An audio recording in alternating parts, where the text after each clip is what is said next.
یہ بھی بہت ضروری ہے مگر بہت خطرناک ہے اگر آؤٹ آف کنٹرول ہو جائے.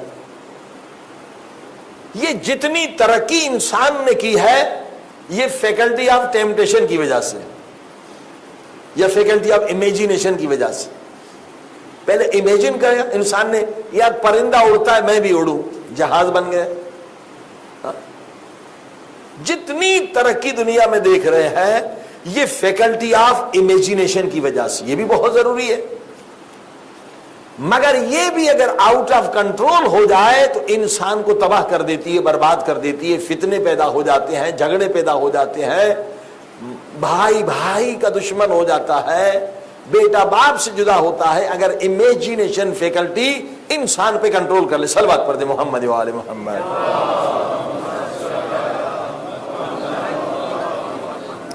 اب یہ فیکلٹی آف امیجینیشن ہے کیا؟ مثال دوں تاکہ بچے بھی سمجھ جائیں. دیکھیے آپ نے کوئی خوفناک فلم دیکھی یا ڈرامہ دیکھا خوفناک, اب آپ باہر نکلے اندھیرے میں گئے تو وہ جو لکڑی بھی نظر آئے گی وہ جن نظر آئے گی. یہ امیجینیشن فیکلٹی کا کام ہے. توجہ فرمائی آپ نے,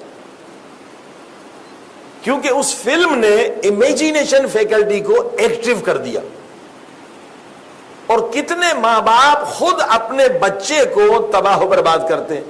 بچہ روتا ہے تو کہتا ہے وہ جن آ جائے گا تو جو اٹھا کے لے جائے گا. صلوات پڑھی محمد و آل محمد.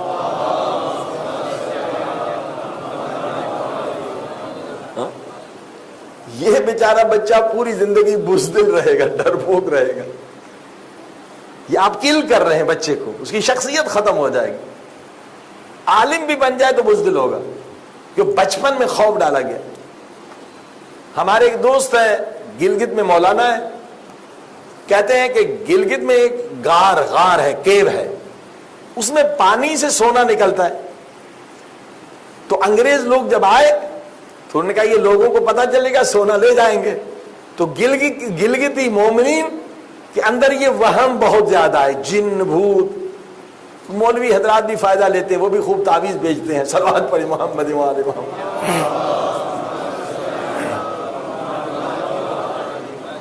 تو انگریزوں نے کیا کیا, اس غار کے اندر ایک دو آدمی کی گردن توڑ دی. کوئی گیا کہا بھائی اس نے بہت بڑا دیو ہے, جن ہے, جو اس میں جائے گا وہ گردن توڑ دیں گے. دو آدمی کو انہوں نے قتل کر دیا. کہ اب گلگتی مومنین ہیں میں سے, مگر وہ مر جائیں گے, اس غار میں نہیں جائیں گے کیونکہ وہاں گئے تو گردن ٹوٹ جائے گی. مولانا کہتے جب میرے پیسے ختم ہوتے میں چلا جاتا ہوں چھنی لے کر, چھنی لے کے میں $100-200 کا سونا لے آتا ہوں. صلوات پڑھی محمد و آل محمد.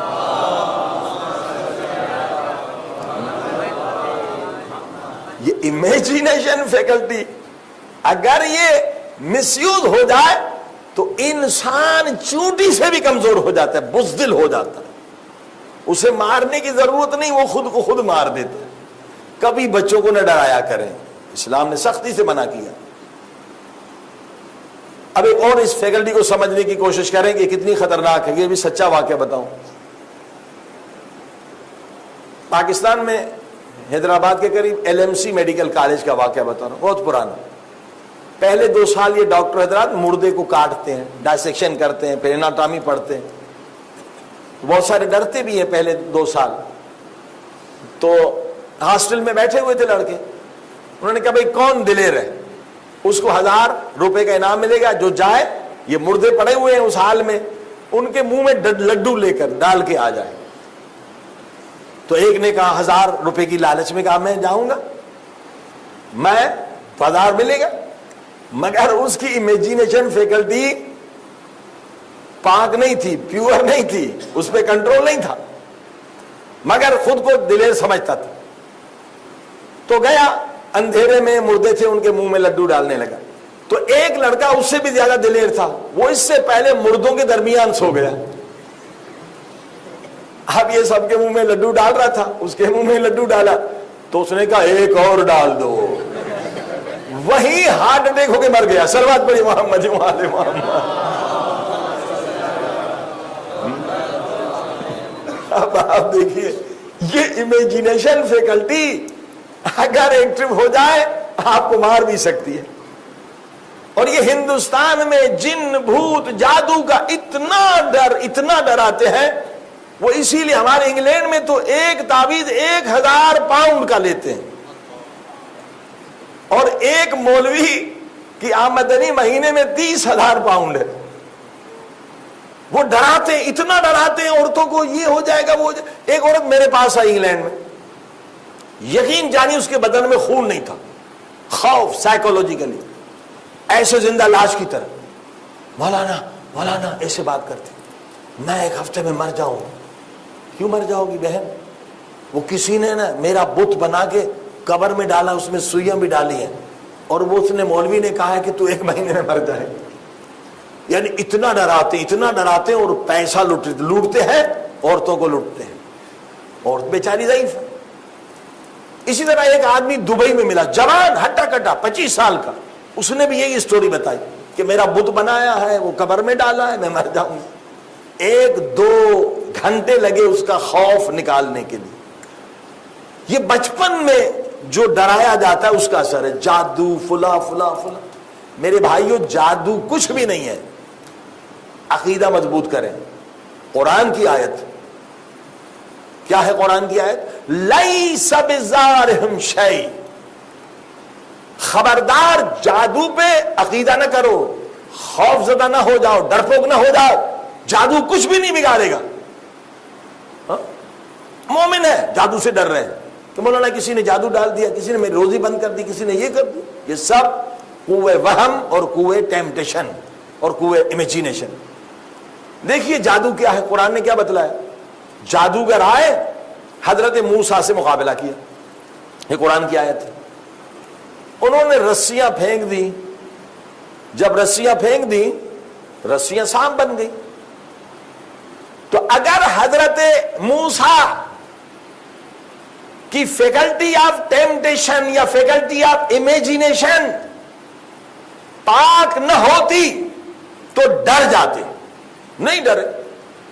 حضرت موسیٰ نے عصا کو پھینکا، جب عصا کو پھینکا تو عصا اس سے بڑا سانپ ہو گیا اور سارے رسیوں کو کھا گئے۔ تو قرآن کہتا ہے سارے جادوگر سجدے میں گر گئے، قالوا آمنا برب ہارون ورب موسیٰ، ہم ایمان لے آئے ہارون کے رب پر، موسیٰ کے رب پر۔ فرعون غصے میں آ گیا، کیوں مسلمان بن گئے؟ جو تم نے کیا وہی موسیٰ نے کیا تھا، صرف موسیٰ کا سام بڑا تھا، تمہارے سام چھوٹے تھے۔ جادوگروں نے کہا فرعون تو جاہل ہے، تجھے جادو کا پتہ ہی نہیں ہے۔ ہماری رسیاں ڈرا سکتی ہیں، کسی کو کھا نہیں سکتی۔ توجہ فرمائی آپ نے، یہ جادو نہیں، یہ معجزہ ہے۔ حضرت موسیٰ کی عصا ہمارے سارے رسیوں کو کھا گئی۔ تو جادو کیا ہے؟ ڈراتا ہے، کھاتا نہیں ہے۔ اگر آپ بزدل ہوں گے، اگر آپ کا ایمان ضعیف ہوگا، اگر آپ جادو میں بلیو کریں گے تو مر بھی سکتے ہیں، آپ ہارٹ اٹیک بھی ہو سکتے ہیں۔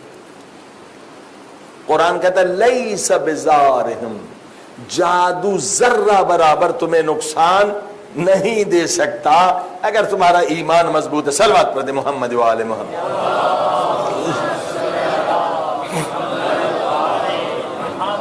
اور حرام ہے، اس پہ بلیو رکھنا حرام۔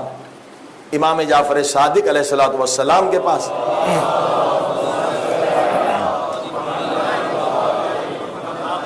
ایک شخص آیا کہ مولا ہمارے دوست کا سامان گم ہو گیا تھا، چوری ہو گیا۔ پھر وہ جادوگر کے پاس گیا، جادوگر نے جادو چلایا، کہا کہ تمہارا چوری کا سامان تمہارے فلاں کزن کے گھر میں ہے۔ وہ گیا اور اس کے گھر میں وہ سامان ملا، تو میرا بھی سامان چوری ہو گیا ہے، مولا کیا میں جادوگر کے پاس جاؤں؟ امام نے کہا نہیں، جادوگر کے پاس جانا کفر ہے، کافر ہو جاؤ۔ اللہ اکبر، ہاں کافر ہو جاؤ۔ کہا مولا پھر میرا سامان تو ملے گا نا؟ امام نے کہا نہیں، یہ غلط فہمی ہے۔ وہ جو سامان اس کو ملا، اس جادوگر نے جن کے ذریعے سے جن بھی شیطانی جن کے ذریعے سے پتہ چلا ہے کہ سامان کہاں ہے. جن نے ایک مرتبہ سچ بولنا ہے تاکہ ٹرسٹ ہو جائے، آپ کو عقیدہ ہو جائے کہ ہاں یہ سچا ہے. ایک مرتبہ سامان مل گیا، اب جب دوبارہ چوری ہوگی تو جن جھوٹ بولے گا. جو تمہارا صحیح رشتہ دار ہے، تمہارا مخلص ہے، کہے گا اس کے پاس ہے، تو تو اپنے بھائی کا دشمن ہو جائے گا. شیطان کا کام ہے لڑانا، پہلے سچ بولے گا